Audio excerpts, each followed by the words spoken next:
Hey, everybody. I'm here with Christina Buttons, who's a journalist and fascinating human being. And we have a new show, and we're going to be it's an AMA. We're going to be talking about news stories, what's popular and what's come up. And then we're going to take some super chats, and then we're going to talk about whatever you want to talk about. So, Christina, how are you doing? I'm good. How are you? I'm a little tired. It was a rough night last night, but I'm good. Yeah, I got your voice memos. I said, oh, what a night. Okay, Reed, let's play a clip and let's talk about it.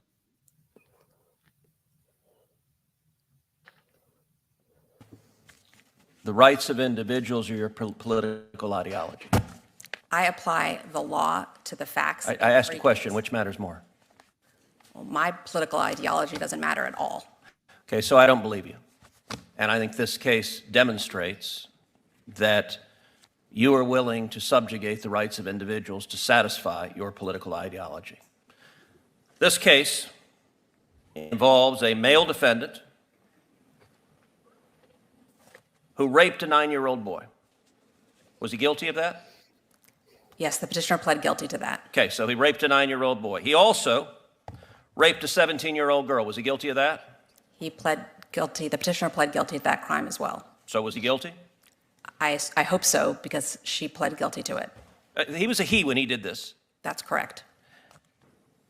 1 year after being released again, he was convicted of having child pornography. Is that correct? I'm unclear on exactly the time frame that you're at, but the petitioner was convicted of distribution. Okay. Isn't it a shame that now 10,000 people are going to be mad at me for saying this, but it's actually true. Isn't it a shame that we need a guy like Ted Cruz to point out the obvious? Yeah, it is. Isn't it a shame that we need it's exasperating. Yeah. I don't even know a lot about Ted Cruz other than Democrats love to hate him. And just so that's all I've ever known about has been filtered through that lens. But now I'm sort of questioning their judgment on a lot of things. Right. Maybe Ted Cruz is all right. Yeah, he sounds it certainly in this he is. And I love it when he said, I don't believe you, because that's what I would have said to her too. I think she's either fooling herself or she's trying to fool other people. Yeah, this is Joe Biden's judicial nominee. The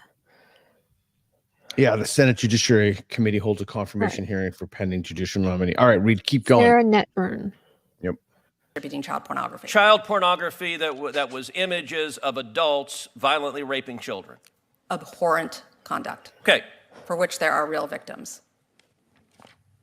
And this individual, 6'2", biologically a man. A minute ago, you said that when this man decided that he was a she, you said this individual was, quote, I wrote it down, sober and entirely a female. That phrase struck me as remarkable. Did this individual have male genitalia?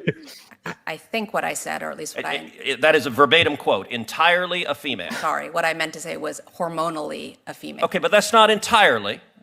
Did this individual have male genitalia? Yes. So you took a 6'2" serial rapist, serial child rapist with male genitalia, and he said, you know, I'd like to be in a women's prison. And your answer was, that sounds great to me. Let me ask you something. The other women in that prison, do they have any rights? Reed, pause it. Question? Yes. Yeah. Reed, pause it. Okay. Go ahead. Oh, the person in question is William McLean, and he apparently discovered that he was trans at age 51. Now he goes by July Justine Shelby. Yeah. And there are details you can find online that are very disturbing on this person's crimes. So this is just so I guess I get exasperated. I am now chronically exasperated by the monumental stupidity of this whole thing. I mean, do we actually need somebody Yeah, as a native Texan, I'm glad Ted Cruz is in office. Well, when it comes to things like this, so in particular, so am I. I mean, is this what the society has become right now? We actually need. I mean, I can't. It's just so. There's nothing interesting about this. It's just so stupid. It's such a distraction from actual problems we have, and people just cannot seem to get their shit together. Yeah. I don't know. I mean, there are all these like federal laws that were enacted, anti-discrimination laws that were, kind of like celebrated by the left, but they have some really serious implications, I think. Like Yeah. the obvious answer would be to like house all of these trans-identified inmates in a facility for trans-identified inmates. There's like thousands of them in the US, and like 50% of them have apparently been convicted of some kind of sex offense. But according to like federal anti-discrimination laws, like the Prison Rape Elimination Act, this like prohibits trans inmates from being housed separately because it supposedly is discriminatory against them, even though that seems like that would just solve everything, but it can't be done. Same thing, like you can't discriminate against anyone who says I'm trans, and you can't discriminate based on their genitalia. So that's why you end up with this 6'2" with man with an intact penis being housed now in a women's facility. So I guess, is there not a hierarchy of discrimination? Like certain people would be more discriminated against than others, and then we can weed it out that way. Well, I mean, I'm not a lawyer. I don't know. It just, the whole thing seems just so monumentally stupid. And I wonder, you keep thinking about a tugboat, or those little tiny boats that move those big boats, just in case people don't speak English. Tugboat. Oh, I saw a thing last night. I saw a tusk, and I thought the word tusk, many people who don't speak English would know it. Tusk. Anyway, so like a little tugboat. And then I thought, this whole thing is like a tugboat. Like you have this juggernaut of ideology with deranged people manning the ship, and then you have just a few people. Now there are more tugboats in the harbor, but you have a few people trying to move against these seeming, I wouldn't say immutable obstacles, but it just takes so much work for the tugboat, this little bitty tugboat.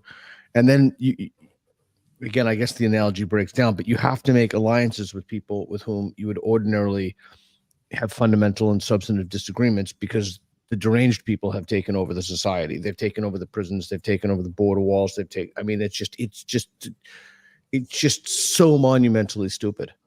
The whole thing is just one big basket of idiocy. it is. But we're dealing with like gay and civil rights organizations that are extremely powerful and influential, and they're kind of at the helm of all of these policies. Like Human Rights Campaign, I think makes like $50 million a year. Oh wow! I didn't know So that. yeah, there's a lot of people are up against, a lot of groups that are kind of trying to push back against this and show like, it doesn't really, I mean, maybe there should be some discrimination involved with, half of male inmates that identify as trans. And this is apparently the case for the US and Canada. In separate reviews of the data, like apparently it's something like 50% have been convicted of some kind of sex crime. Data. That Data schmata. Who cares about data? Should probably disclude you like from being housed in a women's prison. And I understand that like there like a men's prison may not be appropriate in all cases for all people, but like I said, the obvious solution would be to house some of these people in a separate facility, but apparently we can't. It's amazing. I think Konstantin Kisin tweeted out something like, it's only after they see the inside. It's amazing. The inside of prisons must do something to convince men that there are actually women all along. Like, all right, Rita's going to post the StreamYard link in the live chat for people to call in. So if you want to call in and talk to us. All right, what's our next thing, Reed? What do we got going on? Our next issue of the day. There's so many interesting pieces. I think I want to talk about the corruption in the peer review process, and I want to talk about the UCLA medical scandal. You followed that a little bit, and the last time I looked at that post, it got 15 million views, which is pretty astonishing. Yeah, Aaron Siberium's story for the Free Beacon. He does a lot of good work. Yeah, he does, and I've often wondered why this is. We could talk about this later, but it never ceases to amaze me that these have become right-left issues. They should have nothing to do with. There's no right-wing left. There's just what the data is, and then you go with the data. This is the least complicated thing in the world. I mean, you'd go with the data with everything else. Why wouldn't you go with the? I mean, you go in the data with, I don't know, where you invest your money, how you get, an analgesic for dental pain or something. All right, let's talk about this. A failed medical school, how racial preferences supposedly outlawed California have persisted at UCLA. And if you look at the tweet, it's on my Twitter page. If you look at the tweet, it's pretty remarkable. The number of people, I think it was 15 million people looked at that tweet. Here it is. Whistleblowers at UCLA. Yep, that's it. Whistleblowers at UCLA medical school say it has dramatically lowered admission standards for minority applicants. As a result, they say 50% of some cohorts now fail basic tests of medical competence. And then he goes on to link very interesting, super, super interesting data for that. And then, of course, my response was, this assumes medical competence is more important than diversity and equity. But if you look at their site, Reed, you should pull up their site. They list, so I have to hand it to these people. They list right on it. In fact, I took screenshots of it before they took it down. They list right on the site that they even say North Star. Diversity is our North Star. Diversity, equity, inclusion, and something else. I can't remember belonging. I can't remember what it is. These are our North Stars. And then they define those things. So it's not like anybody's hiding it. I mean, they're advertising it. So here's my question to you, Christina. Reed, pull that up again, please. Keep that on the screen. Thanks. Whistleblowers at UCLA Medical School say it dramatically lowered admission standards for minority applicants. As a result, they say 50% of some cohorts now fail basic tests of medical competence. Okay. If you knew this was the case, and let's accept by fiat, and we have every single reason to believe that this is not falsified data, that he could be sued into oblivion if he had made this up. So let's assume that this is true. Do you think people are going to be more or less likely to want an African-American doctor once they figure this out, once they find this out? Less likely. It's going to just contribute to kind of racist attitudes. They created it. Correct. And let's say that somebody is a competent Black doctor. Because actually I have a buddy, I haven't seen him in a while, but I haven't seen him actually since the pandemic, but we had a very honest, candid conversation about this. Let's say that somebody is a competent Black doctor. How do you think they're going to feel when this news gets out? I think it's pretty devastating. But it's because their careers are probably going to suffer for it, that UCLA decided to do this. And people are going to think that they didn't earn their credentials, that they were affirmative action in, or they're some kind of diversity hire. So you have two things. People are not going to want to go to Black doctors if they learn about this. And the people who are the Black doctors who are competent are going to suffer in a very real, tangible way. And actually, I'll finish the story since nobody knows this guy. We had drinks. This was before the pandemic. We had drinks, and he was welled up in tears because he had a family who didn't want him because he was Black. And then the guy basically said he didn't think he earned his position. I know the guy from Judicial. That's how. But anyway, I mean, it was just a devastating thing because super smart, super competent guy. All right, let's do the super chats and keep going. And if anybody has super chats, we can do that, and we can call in. Yeah, apparently, like Asian and white people were not held to the same standard. Oh yeah, and that's funny. Why don't they ever? And we're going to talk about Asian women. The tweet that Elon Musk put out, and we're going to talk about Ashkenazi Jews in a minute. Everybody loses their shit when you talk about that. From Sam Gatis Smith, £5, Island Money. Peter and Christina clapping. Is this ideology an attempt to see the limit of human abstraction? Money is a useful abstraction, but no gold standard unmoors it. Not sure. Do you have a take on that? I'm not sure I understand. An ideology. Is this ideology an attempt to see the limit of human abstraction? I don't get it. Sorry, Sam. Neither one of us get it. Maybe rephrase and Reed will put it up again. Should white people collectivize to defend their ethno?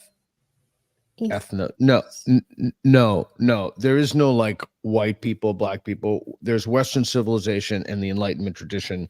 There's reason, science, epistemic adequacy, etc. There's no like, there's no white people science. There's no Canadian people science. There's no like, there's a meritocracy, and we need to do everything that we can to provide people, particularly people who are economically disadvantaged. Public education is the first rate. I mean, I believe in free healthcare for people up until 18, possibly 21. Your parents' economic status should not determine if you're a child whether or not you can get the best available healthcare. So no, I don't see this as a white, black, Asian thing. I don't know. Do you, Christina? No, I think you're absolutely right. You shouldn't like stoop to their level of making everything based on race. Yeah, it's very interesting to me that Charles Murray, find the tweet on Charles Murray's timeline. Someone did a meta-analysis of data about I don't want to say race because that's not quite the right word. People whose ancestors, this is more linguistically cumbersome, but more accurate, were subject to different evolutionary pressures, and they did show IQ differences. I'm not saying this is true or false. It's well outside my domain of expertise, but the answer to that should be for those who are against race realists, and I have no dog in the fight. I'm not a researcher in this. I just don't know I don't know the best available data, but the response to that should be, okay, well, let's look beyond this data and see if we can figure out if this is something that we want to explore and look into. Then let's see if this is biological, and let's talk about brain research, and let's talk about other scientifically grounded avenues. But it's very interesting to me how many of the people who are opposed to that are also fall on one side of the aisle. So that to me, that's like a belief. That's like a real reason check. It's like a belief thing. Mm-hmm. All right, we have a caller, Abraham. You have to show your face. Hey, man. Hey, how's it going, Peter? Good. How you doing? I'm doing great. Christina and I are chilling over here doing some AMAs. Oh, great. I had a quick question for you.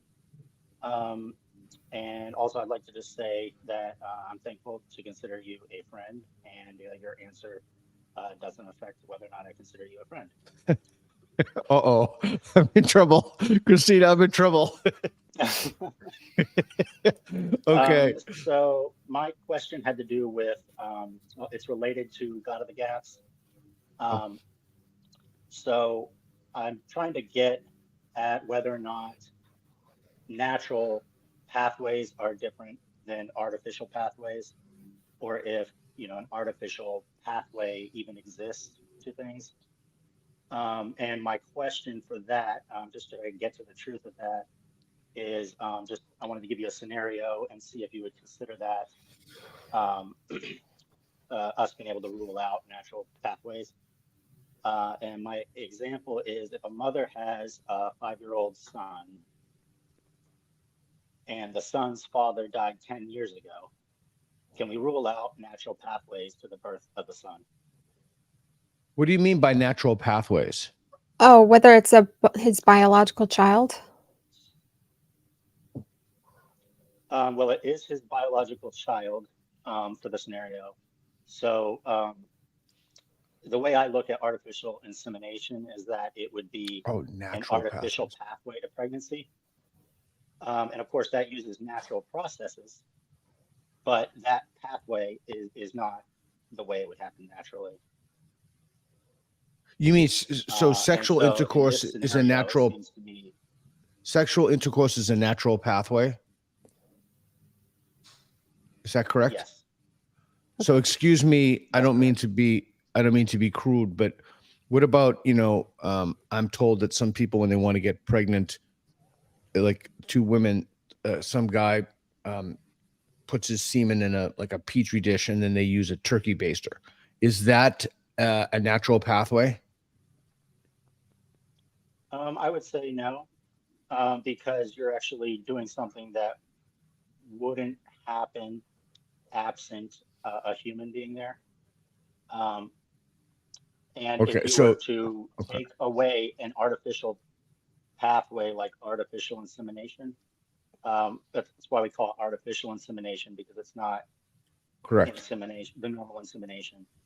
And so the artificial insemination to me is indicating that there's a separate pathway that's being used rather than the natural one. So in a case where the son is born 5 years ago, but his father died 10 years ago, I'm wondering if you think that we should be able to say that that's an artificial pathway and that it requires an artificial pathway to even happen. What would be the point of saying anything at all? Because I think when somebody is trying to point out that the evidence is indicating the requirement for a designer for something to exist, the response is to say that you can't rule out natural pathways or natural processes. And I believe that you can. I think that there are instances where we know that there's an artificial pathway to something that there isn't a natural pathway to. So if a father is dead before he has the child, or before he impregnates the mother, there isn't a natural way for that to happen. You need an artificial, it has to happen artificially at that point. You have to fulfill the function that's no longer being fulfilled by the sexual intercourse. Okay, so if the turkey baster thing doesn't do it, then by natural pathway you mean strictly penis vaginal sex, like that's the definition of that's that's what there's no other exception to that. Is that right? Did I get that right? I'm sorry, could you repeat that last sentence? So if by natural pathway, if the turkey baster doesn't do it, by do it I mean if the turkey baster isn't under the umbrella of natural pathway, then the only natural pathway would be penis vaginal sex. That's what you mean by natural pathway.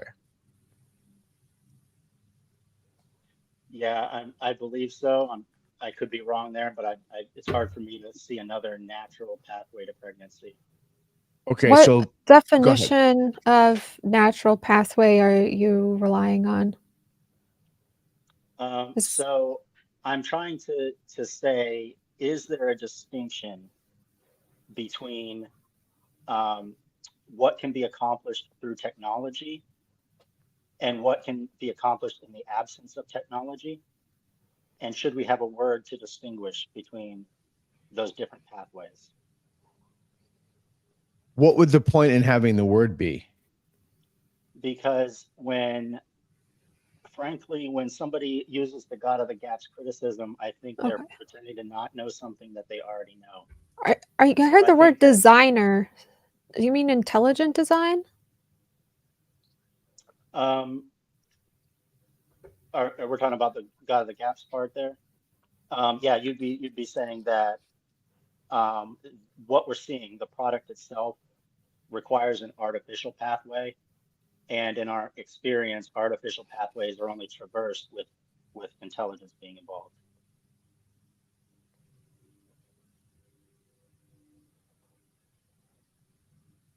Wow. And so Okay. this Wow. would There's be so a much to response. unpack there. Holy moly. There's so much to unpack there. So, by the very use of the word artificial, excuse me, you're presupposing some kind of a designer as opposed to something random, right? So, so God is involved in the making of babies. It's non-natural. It's artificial. Well, not God in the sense of artificial insemination. There it would be humans. So it'd be human intelligence in that instance.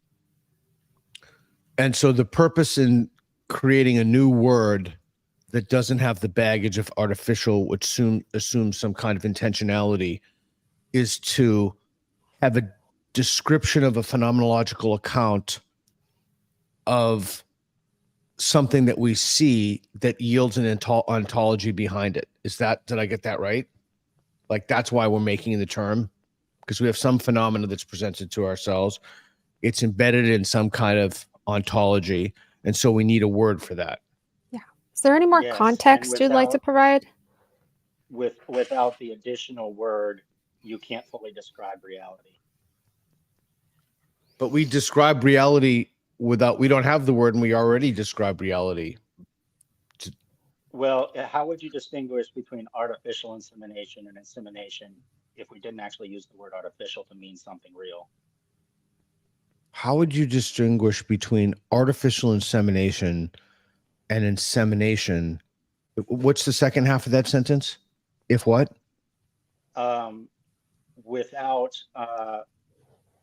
Without saying that artificial is actually describing something real. So I just want to make sure I understand this correct. How would you distinguish between artificial insemination and insemination? And you're asking why we need the word artificial? Well, that's one way of asking. Another way would be, what does artificial mean to you in artificial insemination?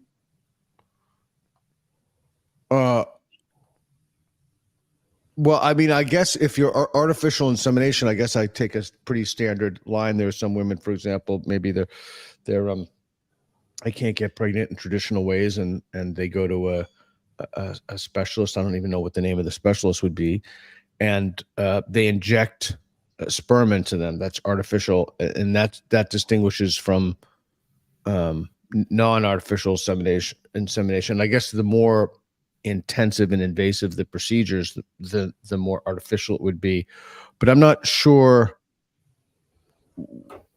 I mean, it's a pretty obvious distinction. I guess the turkey baster thing, would I consider that natural? When you say obvious distinction, that's what I mean when I say that to use the God of the Gaps criticism, you have to pretend to not know something that you do know, which is that there is a distinction between artificial and not artificial. Okay, so that's the link I don't get. Why? You don't get what about that? The God of the Gaps is a theological and philosophical concept referring to the tendency to attribute anything that science currently cannot explain to divine intervention or the existence of God. Yeah, like lightning. We used to explain lightning as Thor or what have you, and then the God of the Gaps continuously gets smaller. My friend Eric Bodegum, the former chair of the physics department. Oh, please don't use Wikipedia. It's cesspool. My friend Eric Bodegum said, he's a physicist. He said the God of the Gaps is now reduced to the nanoparticles.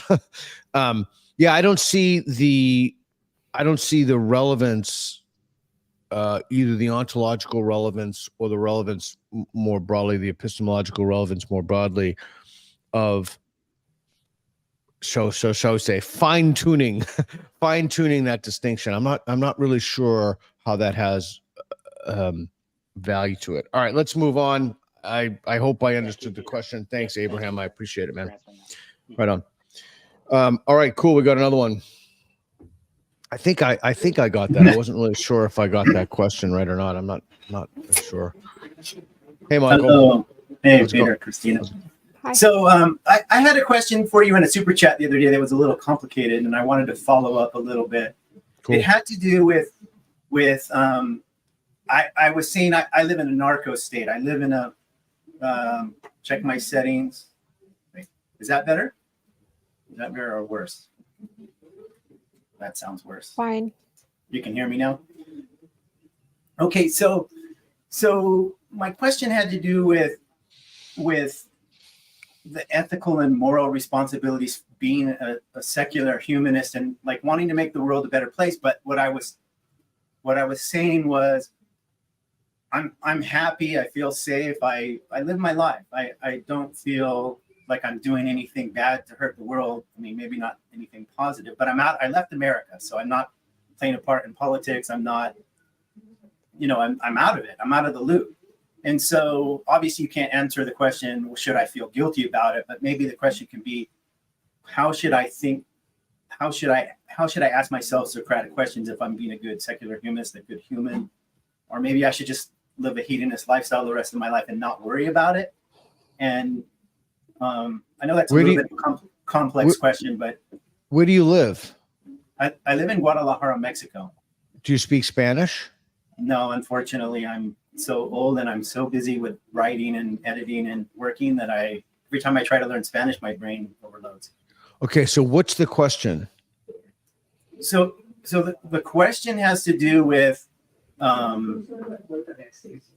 asking myself how to play a part in the process of being a good human in community or as a secular humanist, or would just living my life and being, part of the point I was asking in the question before was, I sort of live as a voluntarist anarcho-capitalist. Like because I just do what I want. Like I just live, like I'm not affected by laws or, I think we were talking a little bit about the States, and I used to live in California.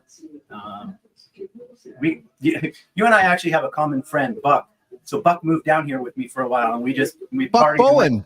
Yes. We were Holy roommates. shit, Buck Bowen's awesome. He's Reed's friend too. Yeah, so Buck and I were roomies during COVID. Okay, Michael, I'm going to pause you. Is there Sure. there's like radio background or some noise in the background? Oh, Reed, hold on a what is second. that? Hold on. Yes. Okay, so in the future, if you guys could preempt that would be great, so we didn't have to take time away from the live stream. But shit happens. Okay. Girlfriend didn't. Okay, so Girlfriend didn't know I had the. I was Okay, on, so I was on live. So the question comes down, and tell me if this is right, and then Christina jump in, that you're balancing you have a question about what's a good life for you, balanced with the social implications of how that manifests itself around others. And I wasn't exactly sure of the link to Socratic questioning. That's why I asked if you spoke Spanish. But so you're trying to figure out to what extent do your obligations extend to the society if you're living a good life. Is that correct? Yeah, I think that's the basis, the heart of the question. I don't feel guilty, but I do question myself sometimes. Should I be doing more than what I do? Like my girlfriend likes to save dogs. We have like 6 dogs, and that makes me feel happy. Excellent. We rescue dogs and we treat them well. Good for you, man. And that makes me feel good. But I also care about humans, right? So the vestiges of my Christianity are I care about people. I think a lot of times. Are you kind? I'm kind. I'm generous. How does that kindness manifest itself? When people in my circle of friends or my girlfriend's family need help, we supply, say, a place to stay or food or money, rides, that kind of thing. So, practical helps. So what more do you think you should be doing? Well, the struggle for me is maybe it's a Messiah complex left over from Christianity of wanting to do more to make the world better, to save the world, to see people change, like to stop. Can I ask how old you are? Yeah, I'm 59 this year. I'm 57. Okay. What's your career? I'm asking for a reason. What's your career? So I have a business that does advertising management, but I have a Mexican partner that runs the business. So for me, I'm more of an administrator. So my actual full-time job is YouTube channel. I'm Okay, actually so that is Okay. an outlet for me to. Okay, so quick story, very, very quick Sure. story, and then Christina jump in if you want.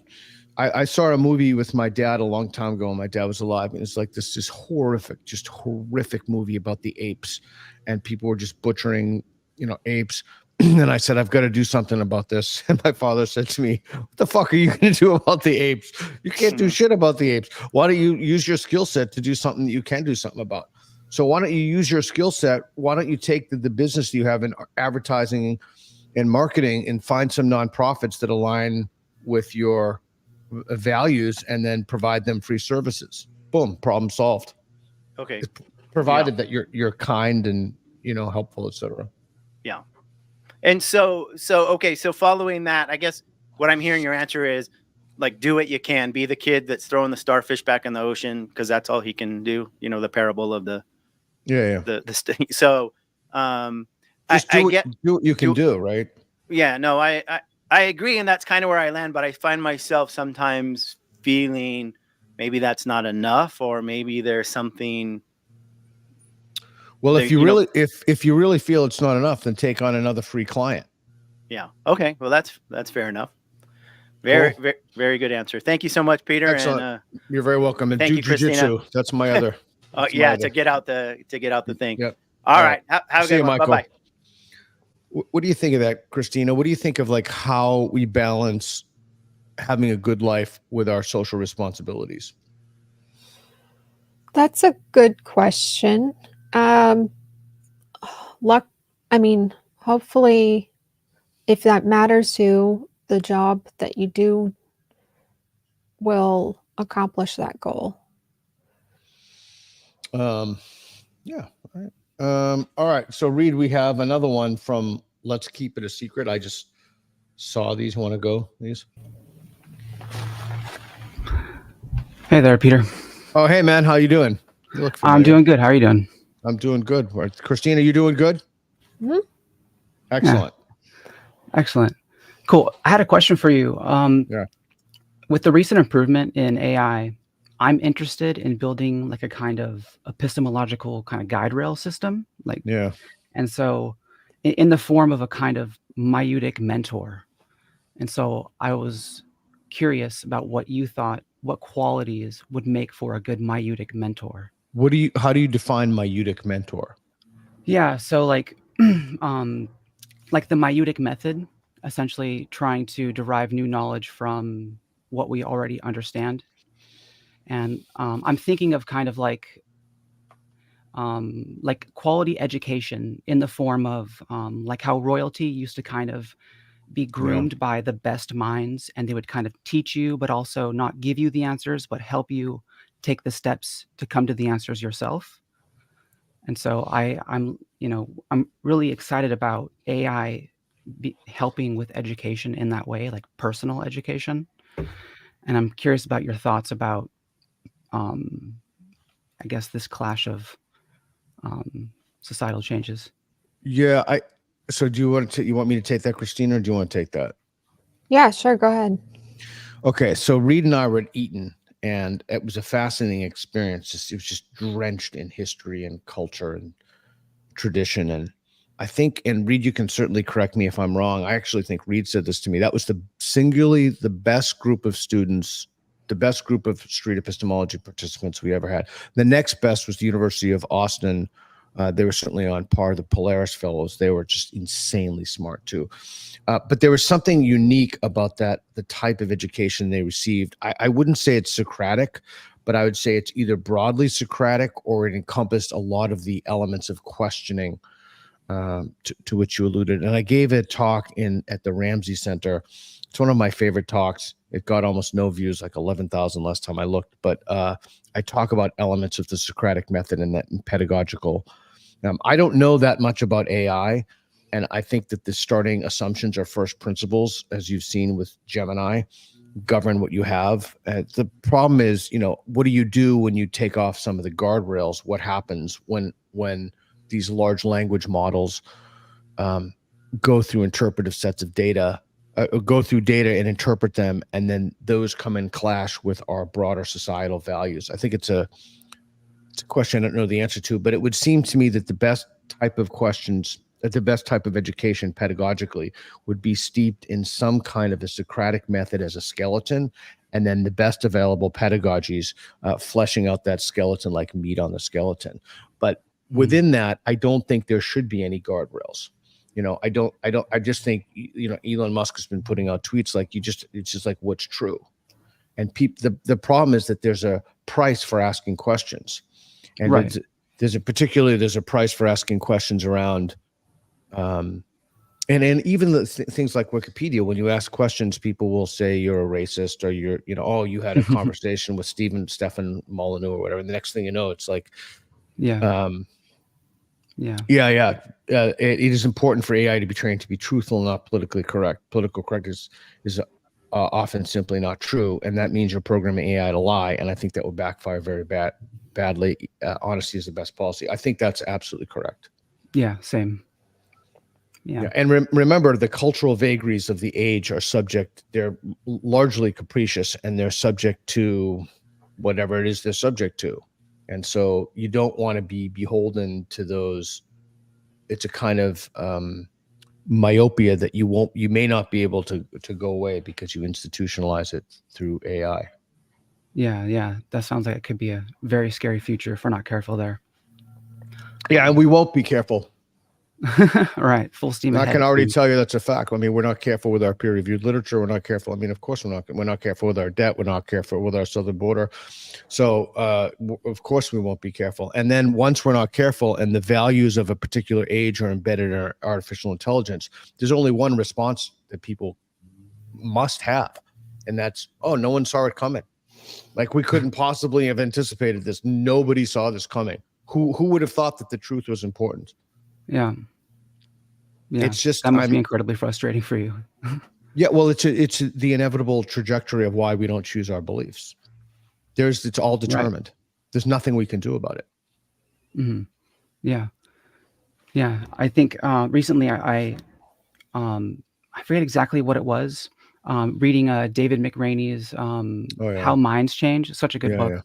Yeah. Talking about how we we don't choose our beliefs; they update. And once when we actually realize in real time our beliefs have changed, we have that huge like awe moment. Correct. That's really powerful. Yeah, correct. And again, as I've said a billion times before, we need to develop and nurture dispositions in our educational process that allow us to feel, notice the word I use, not think, but feel good about belief revision, that allow us to think, wow, hey, this is great. I've revised my beliefs. I've changed my mind. I've been, so to ignore the emotional component of that, I think we do so at our own folly. Humans are messy. All right. Thanks, man. I appreciate it. Thank you.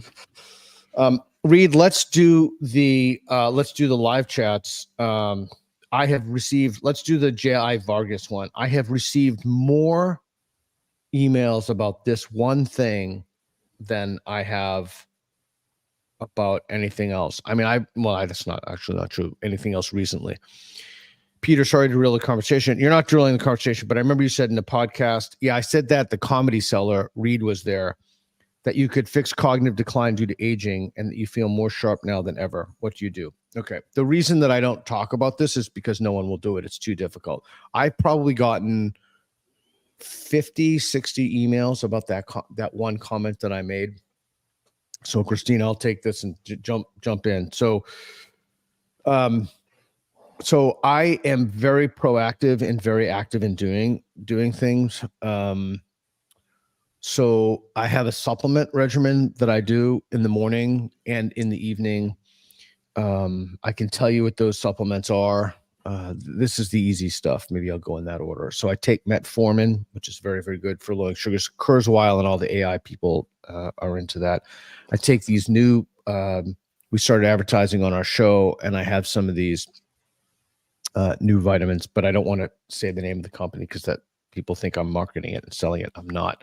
They're excellent. They're evidence-based. And my buddy Aubrey, who's an expert in this stuff, looked into it. So I take some supplements. I take high doses of C, D. I take creatine every morning. I follow the Huberman protocols broadly. I don't have caffeine. I'm drinking caffeine with oat milk now until 90 minutes after I work out. I don't look at my phone in the morning. I take direct sunlight in the morning right after I wake up.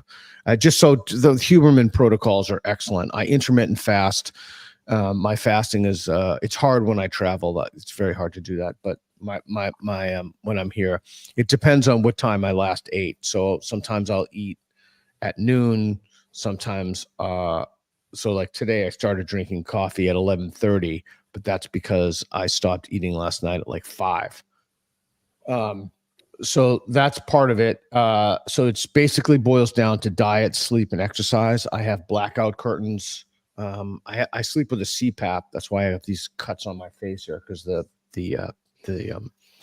strap goes into my face. I only slept 5.5 hours last night. I was up late last night, but doing things I definitely should not have been doing.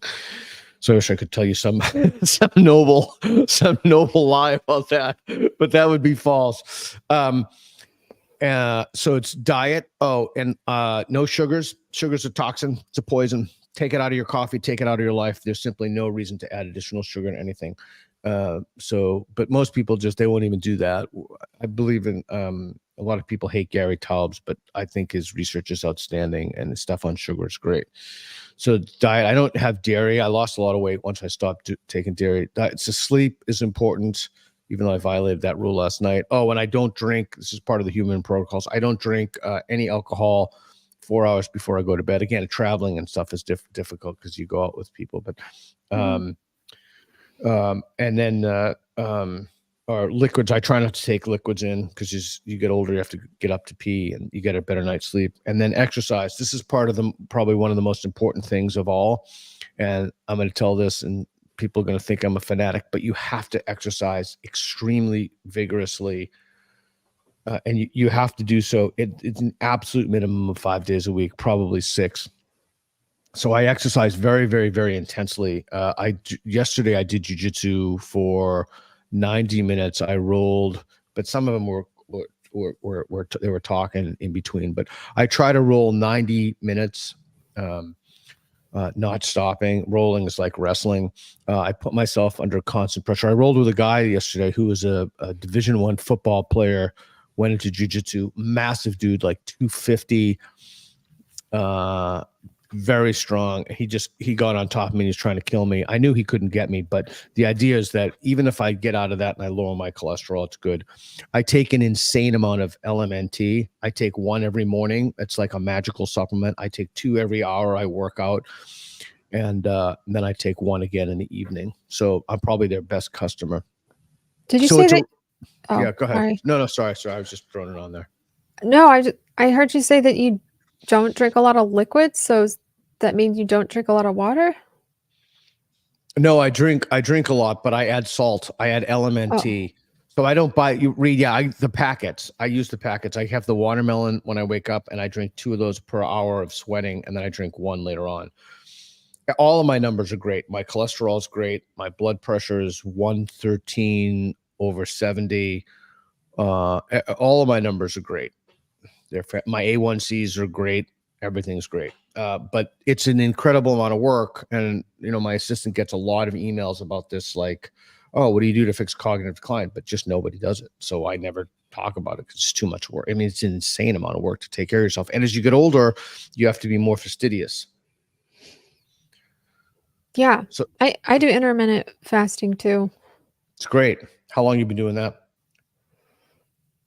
A while. At least, I mean, I just don't, I don't get, if I start eating early in the day, then I'll just be hungrier earlier. So I find that, like, if I just drink coffee, and I actually don't put sugar in the coffee either, just half and half, and then I just don't really get hungry until like late afternoon, and then I eat a meal. Oh, yeah.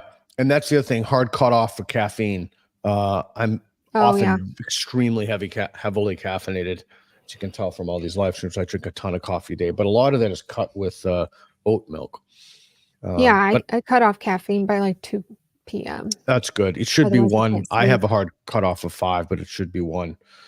And then just, I drink green tea when I drink. Again, this is when I'm at home. It's hard to get a lot of this stuff, but you can do this. The most difficult thing, like, it's easy to take a pill.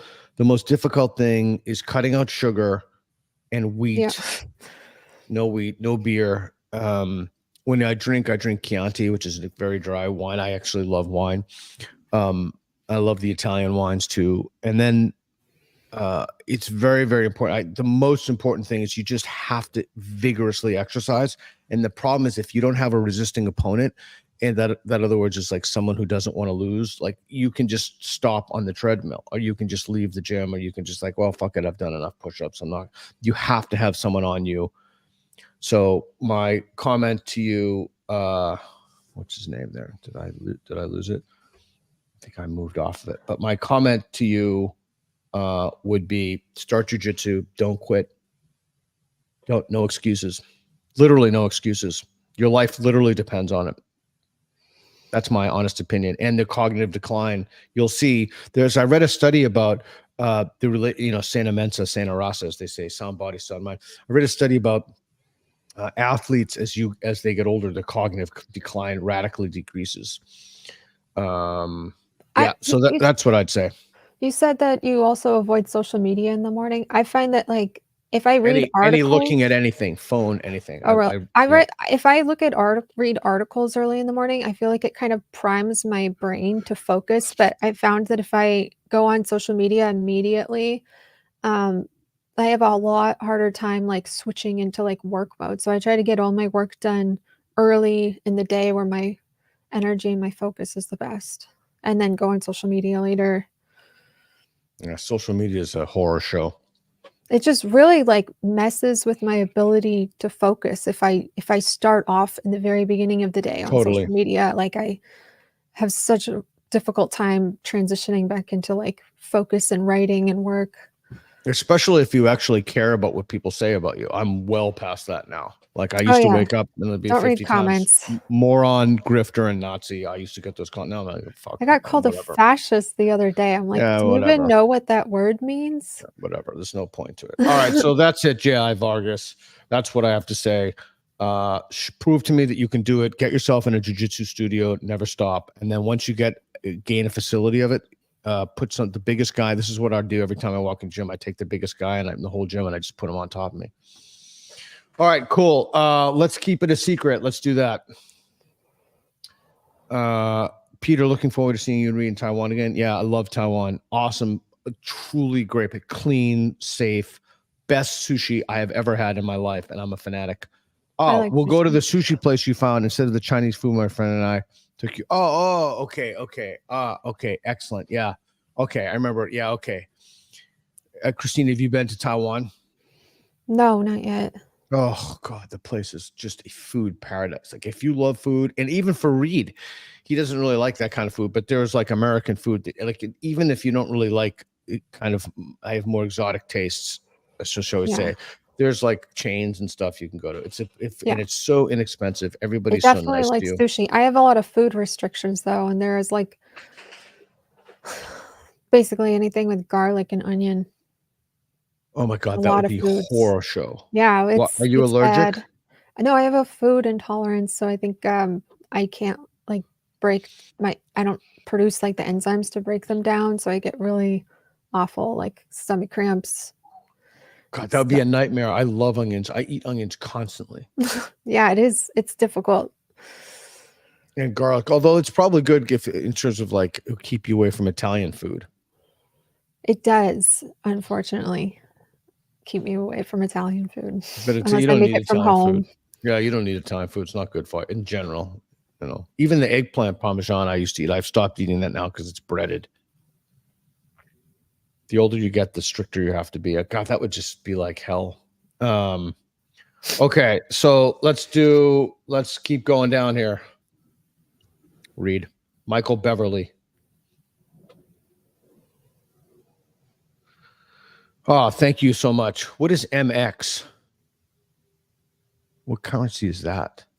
MX. Never heard of it. Read, what currency is MX? I don't know. Aside from these protocols, is there a mental one like chess, reading, poker, or any of these fine? Studying in general is okay. I feel my memory is declining, setting. Okay, so yeah, there is.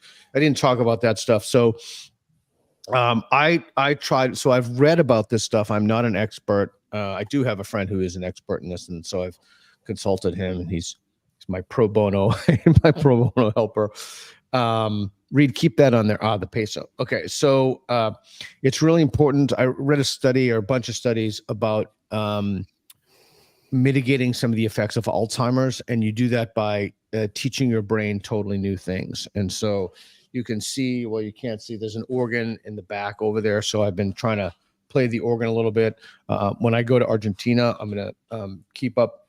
My Spanish is not too good anymore. It's mierda at the moment, but I'm going to take Spanish lessons. So you always want to do new things. I play phone games, but I play sometimes like speed chess. I always set it to the highest level.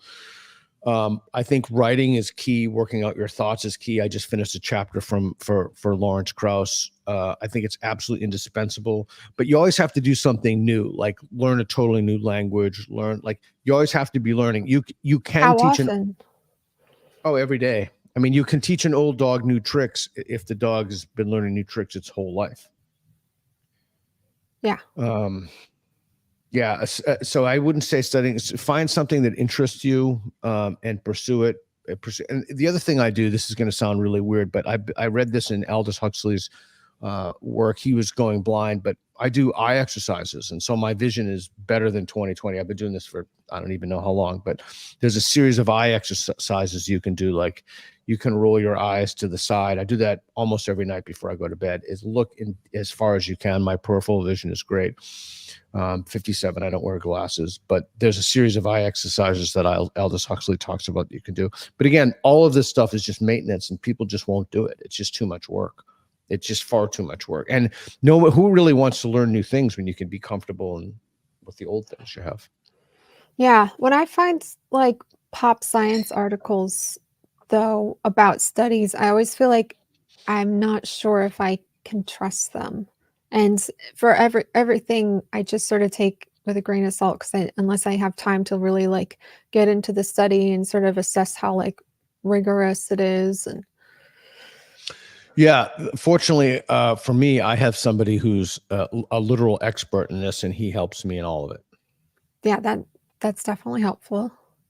So, all right, Michael, I hope that helps. The most important thing is resistance under pressure. Oh, and I forgot to mention the super, super, super, super important thing. The most important thing of all is do not tap from exhaustion. I just cannot stress like that. If I could say one thing that you could do to improve your general life condition, it's besides taking out sugar. Okay, so if I could take one, it would be don't take in any sugar. But if it would be if I give you two, it'd be don't tap from exhaustion. Tap. Yeah, don't quit because you're tired ever. Like if someone's on top of you, just don't quit. And you can take that with you in other domains of your life. All right, cool. Hope that helps. But again, almost no one will do it. So let's do Artreus or Orianus. Is there $5? Is there a Spectrum Street Epistemology Discord? Have you considered making some place online where people could have? Yeah, there is. I don't do it because all those people hate me, and so I just leave them to their own devices. So, but there is a Spectrum Street Epistemology Discord, and you're more than free to go there and hang out. I feel that the animus is personal, but by all means go and if that's community you like, go for it. Have you considered making some place online where people could have these? Nope, have not considered it. Would you? Too busy.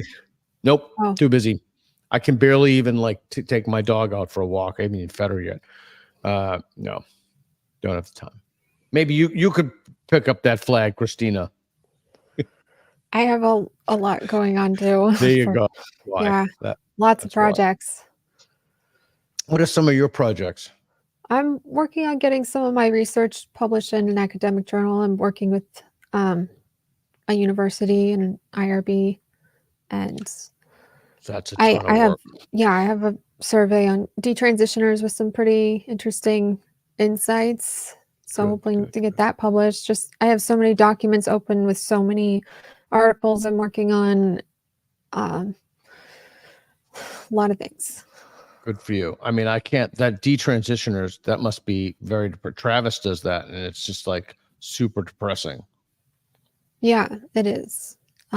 There's so many of them, and only a few that are public about their transition and detransition because they're just so often like abused by people online, and there's a lot of negative attention on them, and they're just dismissed and downplayed in the mainstream media, told that they don't exist.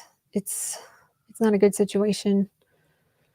Yeah. All right, cool. I just saw Reed's messages. Sorry, Reed. I'm just into what I was talking about there. So let's bring on Doug. Hey. Oh my goodness, one of my favorite people. How are you, man? Good. I got an email from is it your secretary, Aaron? No, she's project manager.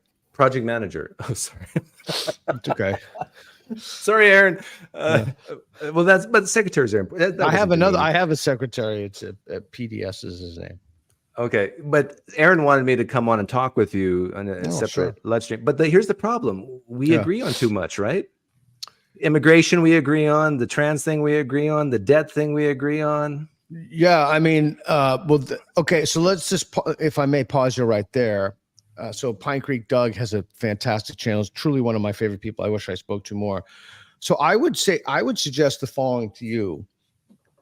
We agree upon these things because we have a sincere, honest evaluation of data and evidence.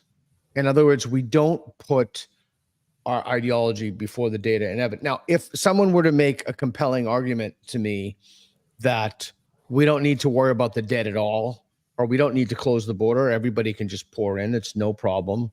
I realize I pour in that kind of jerry rigs, the like marionettes. But yeah, so we agree upon a lot. But what did you want to talk about something? Well, I think that there's maybe one disagreement we have. You call yourself a classical liberal, right? And I call myself a conservative. So I could ask you, like those labels, but I could ask you myself too. What do you, Christina? What do you call yourself? I call myself a classical liberal. So I guess the question I could ask both of you then is, why wouldn't you call yourself a conservative, especially since you align yourself basically with the conservatives on immigration, the deficit and debt, immigration? That's a very easy question because those aren't conservative issues. Okay. It's just like when Ted Cruz, when Christina and I looked at the video of that. Yeah. That has nothing. Those now. Have conservatives picked those up? Yeah, but any sane person should say a 6-foot man with an intact penis who's a child predatory rapist should not be in a woman's prison. And then to pick that up under the banner of conservative is insane. No, that's like a sane person view. Like not allowing murderers and pedophiles and rapists to pour through the southern border is a sane person view. Not spending money you don't have and ringing up. Our deficits are scheduled to go up $1 trillion every 100 days. Okay, that has nothing to do with conservative. That's a sane, rational point of view. So I will even eschew the label classical liberal and say I formulate my beliefs on the basis of evidence. Okay, I would say that part of the job of conservatives is to rein in progressives when they make mistakes. Would you agree with that? Is part of the jobs of progressives to rein in conservatives when they make mistakes? Well, I would say that progressives tend not to do that. They tend to, I would say I personally value progressives because sometimes the status quo is not the good thing to do. Mm-hmm. And so I think they have a natural personality type to want to kind of push the envelope, whereas conservatives have a natural personality type of wanting to rein it in and let's keep things the same because they work. And so I would say that, immigration, well, wait a minute. Do we really want just anybody coming across? Let's rein in these ideas. With the trans issue, especially, really males in women's sports, and so I see that part of the role, at least, of the conservative, which I think you are. I totally disagree with that. I mean, on multiple levels. So let me give you an example. Or Christina, do you want to take that? Because I feel I've been talking way too much. No, you can go ahead. I want to hear what you have to say too. So I guess you would have to find a position that I hold that's less rooted in evidence and more in the ideological camp of a certain group of people. So Okay, I got one. well, I got one too. Okay, But go ahead. You go first. No, Well, you go. Okay. The locus of power. Yeah. The locus of control. Mm-hmm. Is it from within or from without?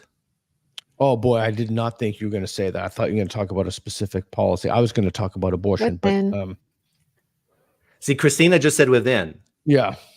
And that What do is you- more, I know just from like my personal experience, having been in therapy and like psychiatric facilities as a teen, like the places I encountered in California, like the therapists I encountered, I figured this out later, but their messaging is more focused on external locus of control, and that didn't help me at all. It's like, it's your parents' fault you're this way. You were born with some kind of chemical imbalance in your brain. It's not your fault. That didn't help me at all. But in Utah, I went to a facility as a teen that really focused more on internal locus and control. Like, you got yourself here, you have to get yourself out, you're accountable for your actions.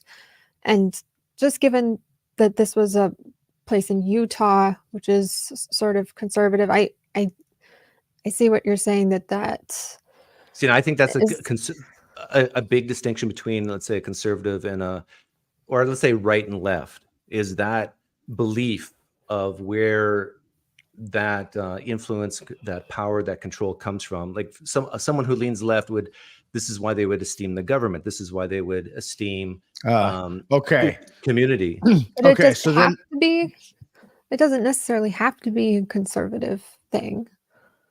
No, it doesn't have to be. Like I would say Peter, would you agree with Christina that no, that personal responsibility, that locus of power and control is from within? So I think that's one heuristic. I think it's obviously both.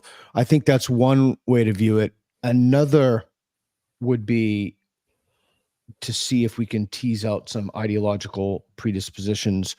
What is the solution to the locus of control?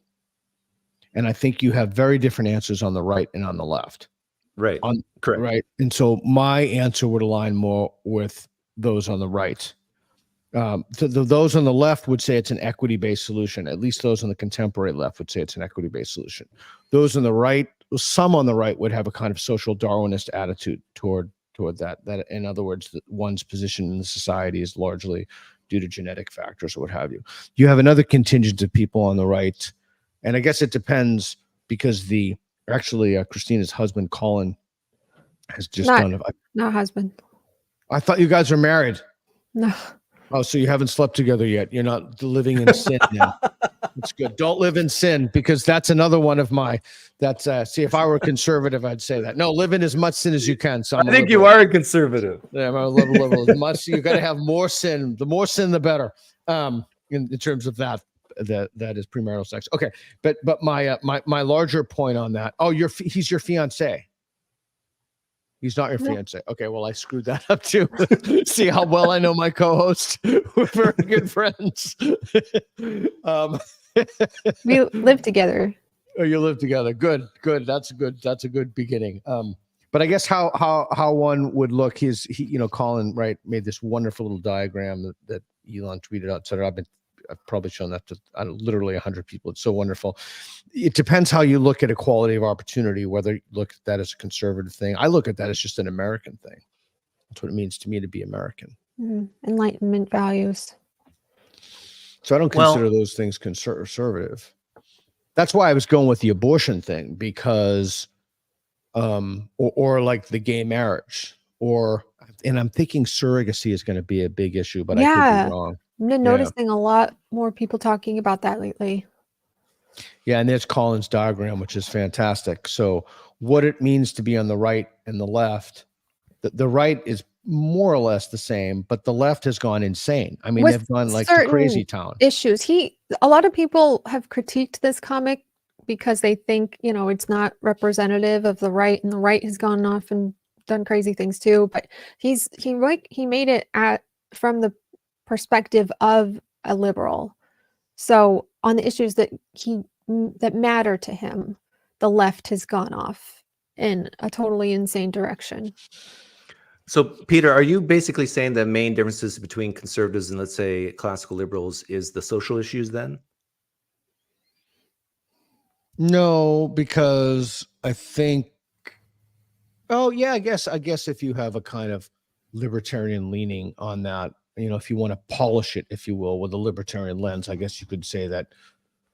I mean, I'm always considered myself quite liberal socially. For example, I mean, I was pro-gay marriage before it was like widely accepted. You know, and Obama, it should be changed his position on that, and I was pro-gay marriage before I found out that 2 of my 2 kids were gay. So well, let me ask you this on gay marriage and adoption, because that's where it gets real. Yeah, please. You have a child who needs it to be adopted, and your choices are a man and a woman, or 2 men or 2 women, and all else is equal. Same type of, you know, income and stability and that sort of thing. Yeah. It doesn't matter. Which would you choose? You have to, gun to your head, you have to choose. Okay, I'll tell you. So if there's a gun to my head,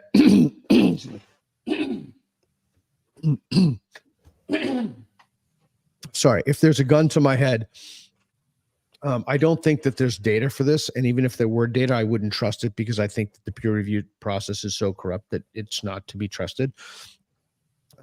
My thinking would be a man and a woman would be better, and the reason for that would be there's too much similarity with 2 guys, and there's too much similarity with 2 women.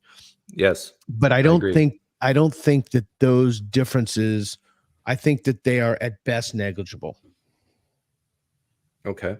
No, I don't have data for that. That's why I'd have to go for the data. But when I said that these should all be a matter of evidence, if I was shown overwhelming evidence vetted that attempted to be falsified through rigorous peer-reviewed journals that I trusted.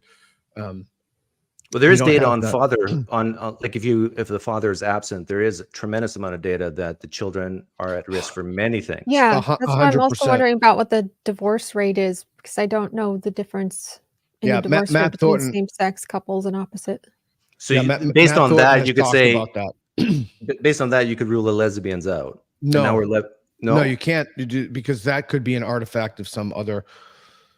Remember, all else equal. Situation. I know that could be an artifact of something else. I don't think divorce is a good metric for that. Maybe people staying together, they stayed together. No, not divorce. Just like, because with 2 lesbians, you don't have a father in the home.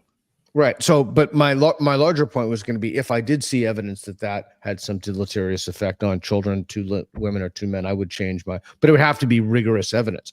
I would change my mind in spite of the fact that my children are gay, and that my strong moral impulse.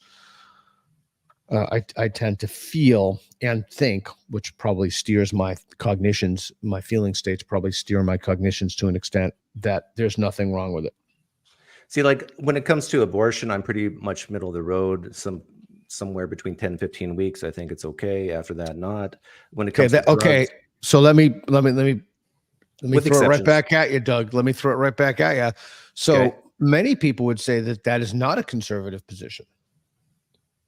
I know, yeah. So then the question becomes, maybe I'm a classical liberal and not a conservative, or maybe you're not a classical liberal and you are a conservative, or maybe it doesn't even matter, like you said earlier, what we call ourselves, but then align ourselves with the political party that is that we share values with, or that is more likely to do what we want them to do. Yeah, then it becomes a question of social epistemology. Like, how do we know that if they're doing what we want them to do, how do we know that we want them to do the right things? How do we know we want them to do the right things? Well, that comes down to personal morality, right? Well, then how do we know the personal morality we have is the personal morality we ought to have? Yeah, that comes that comes down to the evidence, I think, for guys like me. Okay, and you. so then Yeah. there you go. So why do we need to label what conservative liberal? It's totally irrelevant. Well, just practically, like in our society, this in the United States is set up that way. Basically, two main parties, and so you have to. Yeah, but you should always vote the person, not the party. I agree with that. I agree with that.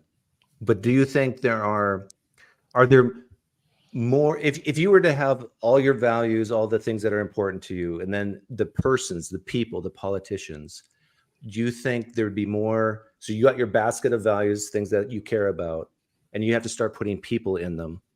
Do you think most of the people would be conservatives, Republican, or Democrats, progressive, classical liberals? What do you think that basket would be filled up with? Okay, more? this is not a skirt to the question, and if you think it's a dodge, then hold my feet to the fire on this. Okay. The fact that one, God, fucking something. Sorry. The fact that somebody would be or label themselves a conservative or a liberal at all and fall into the policy positions, to me, there's something wrong with that. That means your beliefs aren't based on evidence. They're primarily ideologically driven. I mean, you should have, because the conservatives have to be wrong on some things, the liberals have to be wrong on some things. So you should have policy positions that are all over the place. I mean, that was what Hitchens said, tell me, I can't remember his exact quotation, but something like, tell me 2 policy positions one has, and if I can tell you the third, they're boring, or something like that. So to me, that's a litmus test for ideology. So if all of your beliefs cohere with the current, whatever the current political fashion is, you haven't really done the work, the intellectual work to think about those beliefs and plumb the data, explore the data. Okay, so I am going to hold your feet to the fire because I think you Please. dodged that question. So Okay. let's take one at a time. In your basket, you have immigration. Okay. And now you got to pick politicians to go in that basket to kind of fight for what you believe in or how you think the United States should operate. Do you think you would have more Democrats or more Republicans in that basket on that one issue? Okay. So we need to get more granular on that. So I am very much in favor of immigration. I'm very pro-immigration. In fact, right after Russia invaded Ukraine, I tweeted out something like, let's grant 500,000 visas and brain drain the whole place. Let's just brain drain all of Russia, take everybody, scientists, everybody, let's just take them in. I'm very much in favor of immigration, particularly skilled immigration. The data is overwhelming for that. Australia has done a great job with that. London and Western Europe have done horrifically bad jobs with that. But I'm adamantly opposed to illegal immigration, specifically much of what we see now. Now, with that being said, I gave that level of granularity because I don't know. I know Elon Musk has that opinion, but he's not a politician. I don't know enough about the political landscape to be able to make discerning judgments about who's very pro-immigration, who shares that stance of being very pro-legal immigration, particularly skilled legal immigration, and vehemently opposed. Okay, let me refine it even immigration. further for you. Please. Based on history and what you know, do you think Biden or Trump aligns with your opinions on immigration? Horrific. I literally, the bile is just emerging from my stomach at that question. I don't think that's the right question by your own standard of the question, because the question is like, who would, if you look at the politicians, like who are there more Republicans or Democrats who have that stance? That's the answer to your question. So that is an empirical question that we could answer just by surveying the landscape. But based on what you know now. No, but that's not the way to if I may, that's not the right follow-up to the question. The right follow-up to the question is, okay, well, let's take a look at everybody. Let's break it down. Let's put them in baskets and let's see who agrees. That's the way to answer that question. Biden or Trump on immigration? I'm sick to my stomach thinking about both of those. I just can't either one of those people. But Peter, you can answer. For all of Trump's faults, I could easily say Trump. Yeah, I just don't. I just find it so disparaging that those are the even two Fareed, the guy for CNN, what's his name? Fareed Zakaria. Yeah, he even said that the other day. He said Biden should start adopting the policies Trump did. So well, they were like Democratic policies not that I'll long be ago. right back. Hold on. I'll be right back. Okay. Christina, Okay. take over. Hold on. Yeah. They were, I mean, these were like Democrat policies not that long ago. The stance on You're right. immigration has changed. Yeah, you're exactly right. A lot of things have changed. But Christina, I had a question for you that I wrote down while you were talking, because you've worked a lot with detransitioners, right? So this is completely a new topic. Yeah.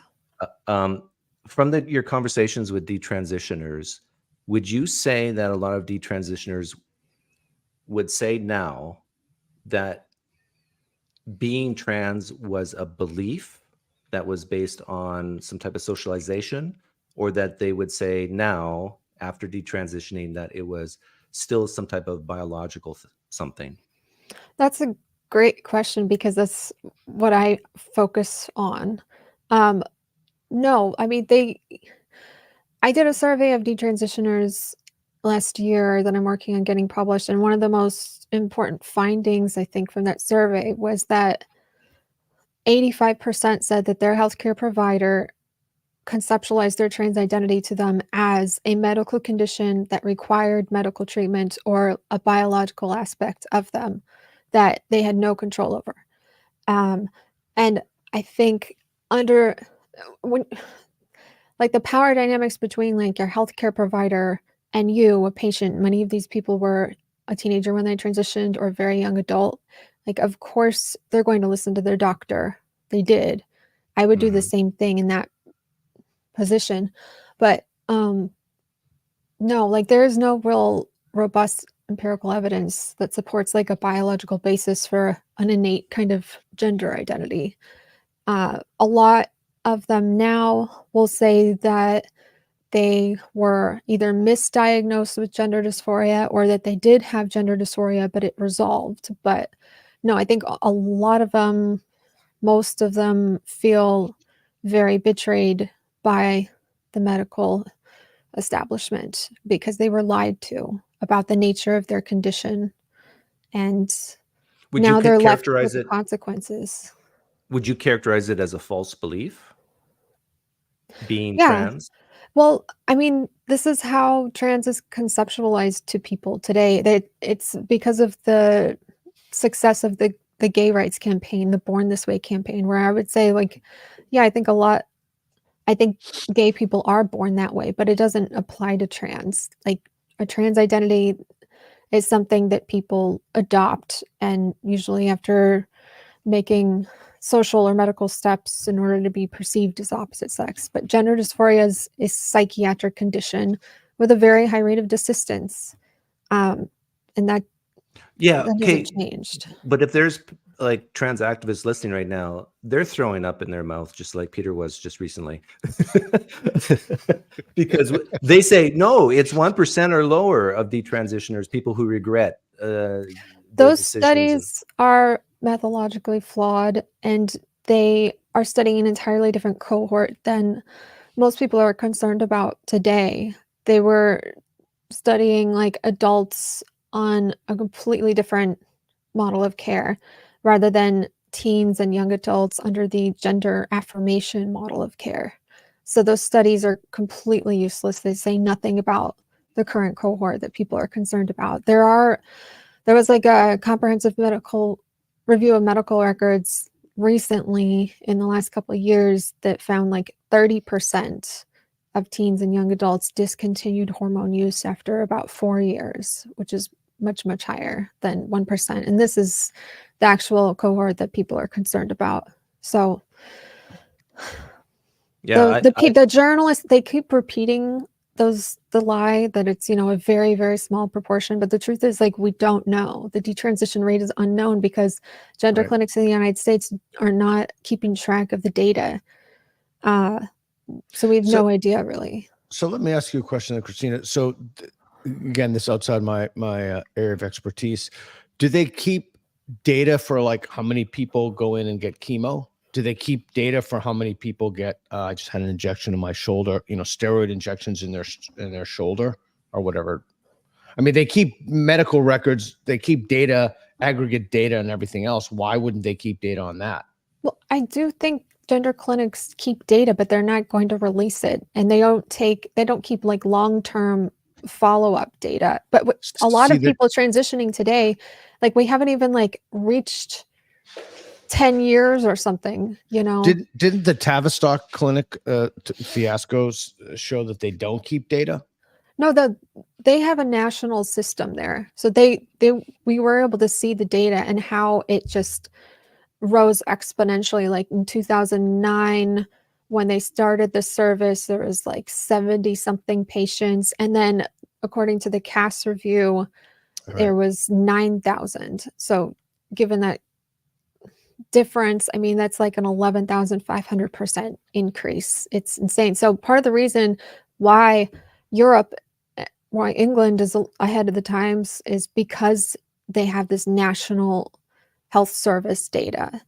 And we've been able to see skyrocketing rates of teenage girls seeking gender clinic services with high rates of autism and other comorbidities. But we don't have like a national system like that in the United States. And gender clinics are, you know, they're not really like willing to release their data. We do have like some data based on like insurance data that Reuters was able to collect, and some national health data, but we really don't have a very good idea in the United States of how many have received medical interventions. I have a question for both of you on this issue, and we changed topics, Peter, because you left. I know I'm taking care of Travis's dog, Nora, and she came down. I had to let her out. But tell me what you think of this. I've recently changed, I don't know, a couple months ago on the issue of pronouns.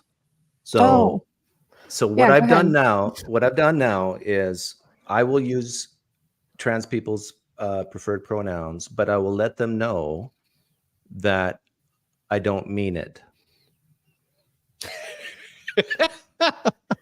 Okay. So, for example, but I'll be honest and sincere. So, for example, if I see someone like what's his name, Buck Angel, Buck's good. So if I was talking to Buck, I would say he, if that he goes by he, right? Yeah. But it's because he looks like a he. But if I'm talking to a trans person who says I want to be called she, I'll say, okay, I'll call you she, but you really look like a guy to me. You really do. But I will.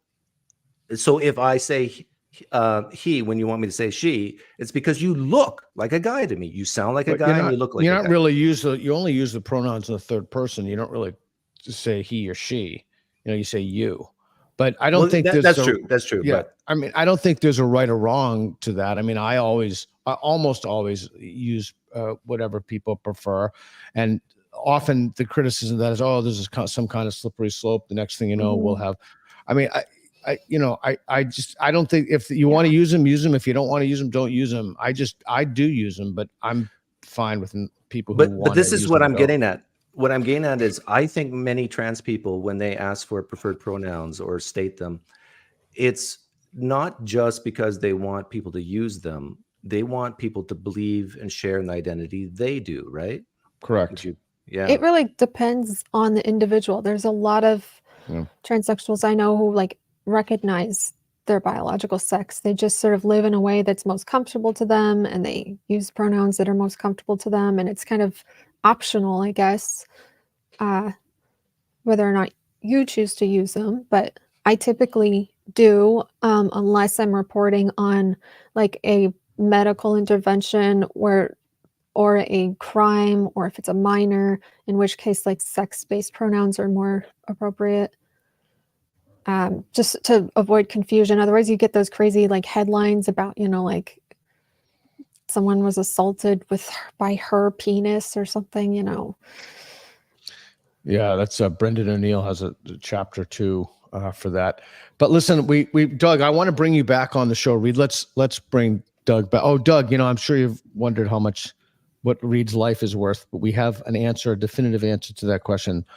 5 anthills and less than 2 giraffes. So we'll be posting that video shortly. Okay. So you still want to talk to me even though you're a conservative and I'm a conservative? How did I get to be lumped in that category? Next thing you know, it's an alt-right Nazi. I guess look, if you want a litmus test for that, I guess it would be who you vote for, right?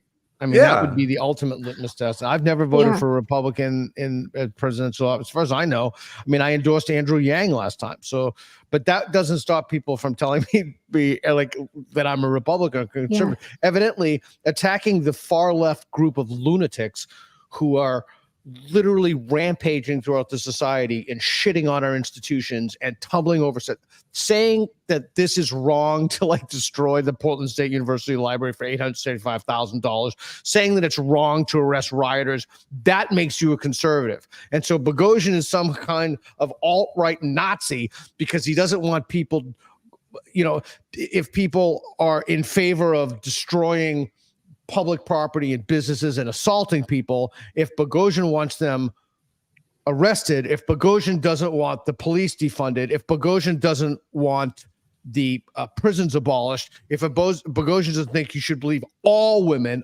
always, Boghossian is a Republican alt-right Nazi. So we got a bunch of deranged fucking lunatics in the society shitting over everything, and I'm calling them out, and I'm the Nazi. Okay, great. I'm a Nazi. Great. I don't want children's genitals mutilated. Boghossian's a Nazi.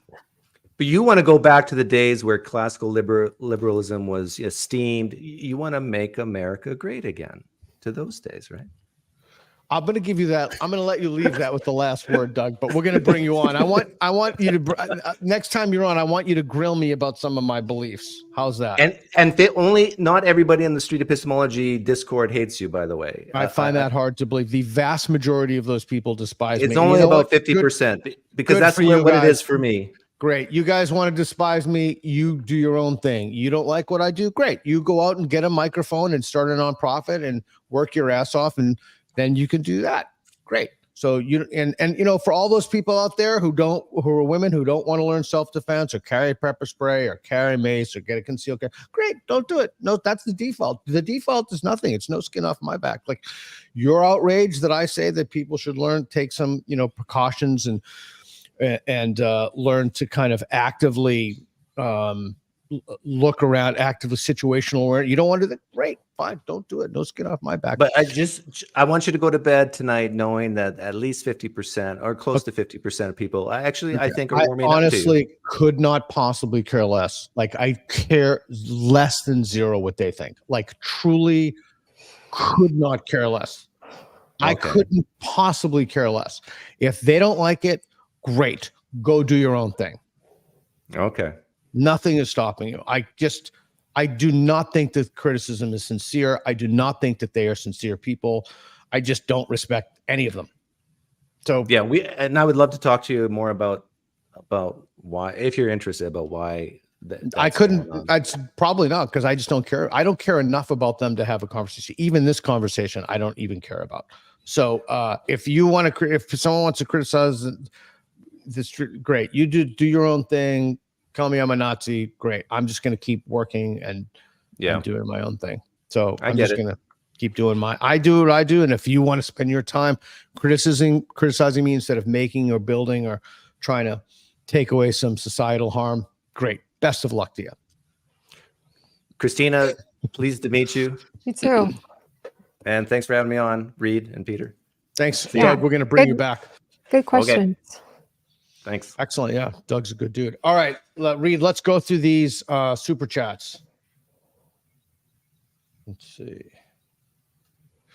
I'd love to get into BJJ. Christina, I'll take this one. I'm 35.5 years. I love the 0.5. What would you suggest to do? Better prepare myself considering my age. Just go into a gym. Find a gym that doesn't have a bully vibe. Almost no gyms have a bully vibe anymore. This is from A. Fifey, CA, $5. What is CA? Jiu-jitsu? Yeah, Brazilian Jiu-Jitsu, BJJ. Yeah, Brazilian Jiu-Jitsu. Christina, I can see we have a lot of work to do. You should be taking Brazilian Jiu-Jitsu too. So you don't need to do any exercises or cardio. You just go in the gym. Just you can get a lot of it through the more experience you get in Jiu-Jitsu, the less of a workout it becomes. But then I have to touch people and they're gonna sweat on me. Correct. I don't know about that. Okay, then don't do it. That's the other good thing about this. The default is nothing. So you're already doing. I go to the gym. Right. The default is nothing. The default is just literally nothing. That's the default is just breathe. So what did they do? Exercise, cardio, and no, you don't need to do any of that. Just watch your diet, cut out your sugars, try to get some sleep. Diet, sleep, exercise. Whenever you're at a tough point in your life, it always comes down to that. Diet, do a lot sleep, of women do it? No, very few women. Well, then I would get to like wrestle with men then.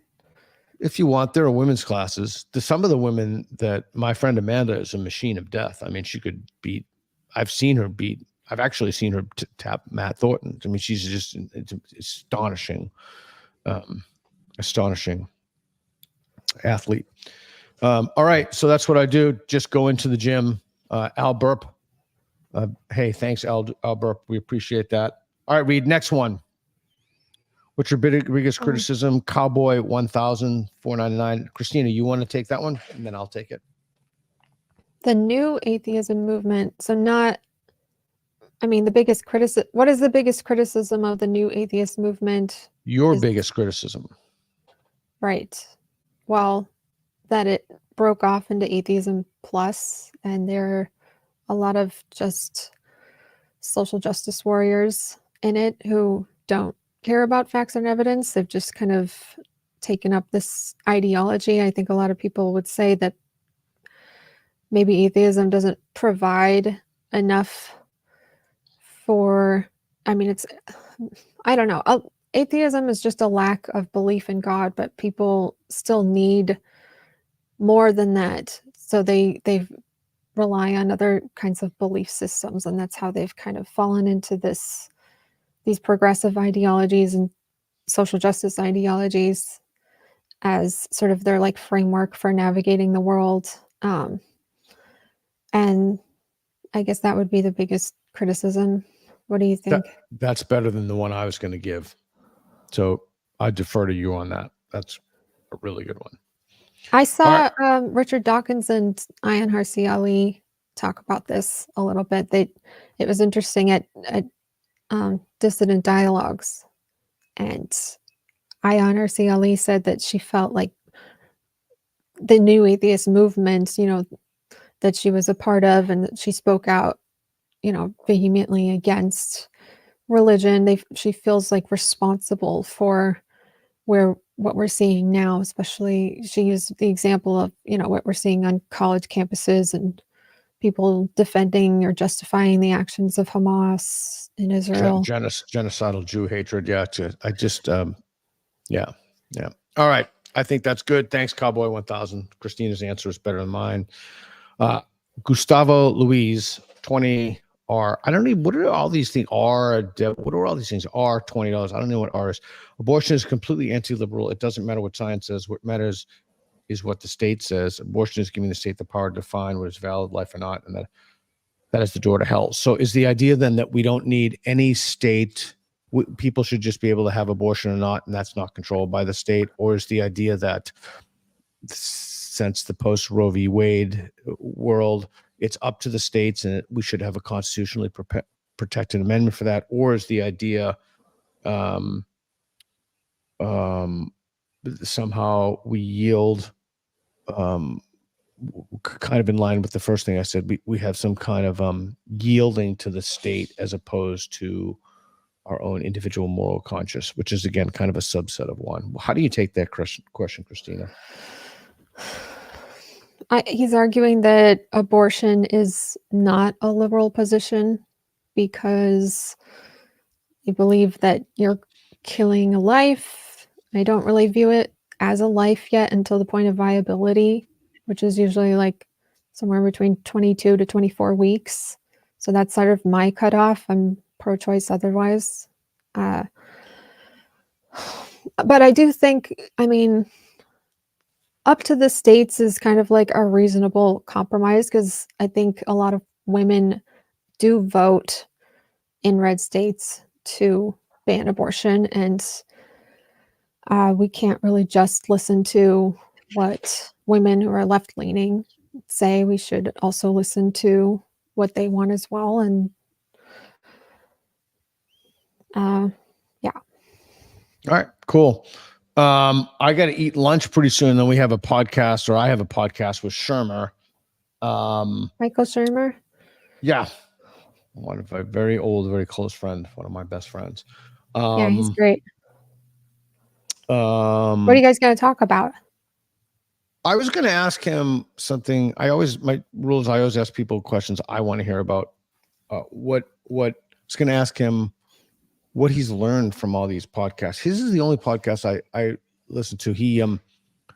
I think he's really great. He reads all the books. He does all the homework, and he's just astonishingly intelligent, knowledgeable. I think he actually may be the best well-read person in the Anglosphere, and I don't say that lightly at all. Yeah, certainly moves in the public space. His books were sort of my introduction to skepticism and science and critical thinking. Mine too. One time ago, I used to attend his lectures at Caltech, and yeah, he's great. Awesome. Let's do this. We're going to do a rapid round of questioning. So everybody, listen, you have 30 seconds to ask your question, and then Reed is going to cut you off. So preferably 15. So just get on, state your questions, and we'll rapid round it. All right. So everybody get that? No fucking around. No music in the background. No doors open. Make sure your mic is set. 15 seconds, and then Reed will cut you off at the end. 15 to 30 max. Go, Reed. Hey, Noelle. You're muted. Yeah, sorry. Okay, 15 seconds. I think I recall you saying something in your book about working with OHSU about using the Socratic method with for people with diabetes. Correct. And I was just really curious about that because my dad has type 1 diabetes. So I was wondering what you learned from that and whatnot. Yeah, thanks. So I did a pilot. I had a small amount of money. I did a pilot, and or it was actually kind of a pilot for a feasibility study.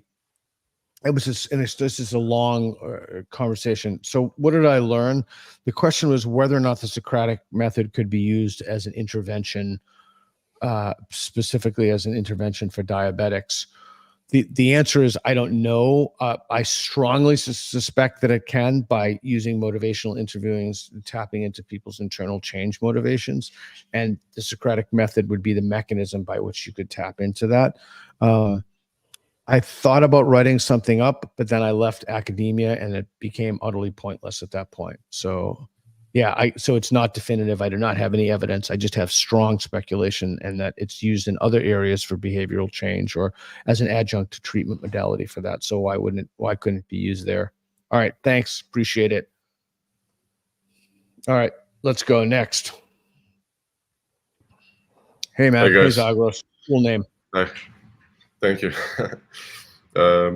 I'd like to know if you guys would agree with this. I've been thinking lately that there was a tremendous opportunity lost during the New Atheist movement, that whenever during these debates between Sam Harris and Michael Shermer, or Christopher Hitchens and the religious apologists, when the religious apologists brought individuals like Pol Pot, Stalin, Mao, etc., as exemplars of atheism and why atheism is evil, I feel like there was a good opportunity lost for our champions to make a good, adequate critique of communism and why it isn't really atheistic and why it has religious aspects. Would you guys agree with that? And that some of what we see now could have been perhaps Harris did that, Hitchens did that, and what they said was that thanks for your question. What they said was that they're successful and they operate like a religion. So they're more like a religion than they're not like a religion. And so they're basically using the same like Kim Jong-un, all the mythicism, et cetera, around you. All right. Thanks, Zagros. Next one, Reed. Thank you. Hi, Peter. Hey, man.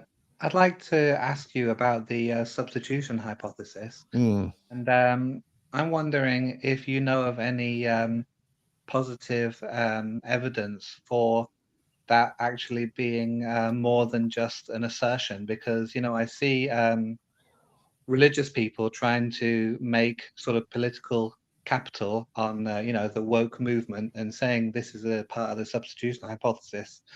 But is there any actual evidence for that, or is it just an assertion? That's a great question.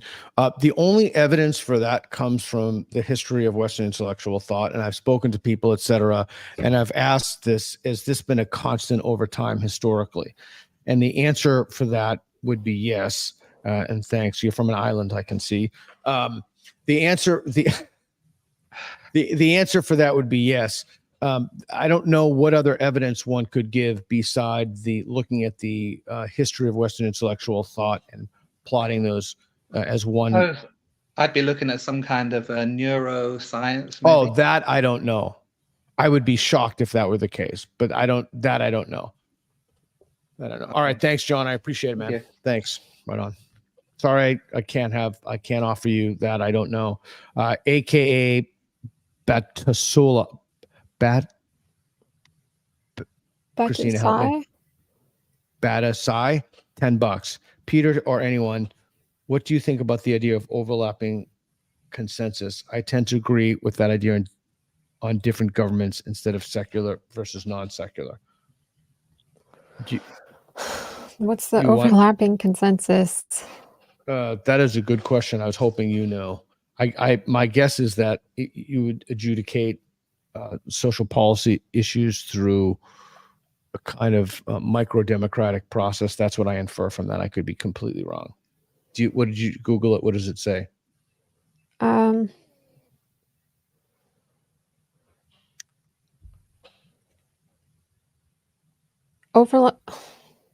Overlapping consensus, a term coined by philosopher John Rawls, refers to a situation where individuals with different comprehensive moral, religious, and philosophical outlooks can agree on basic principles of justice.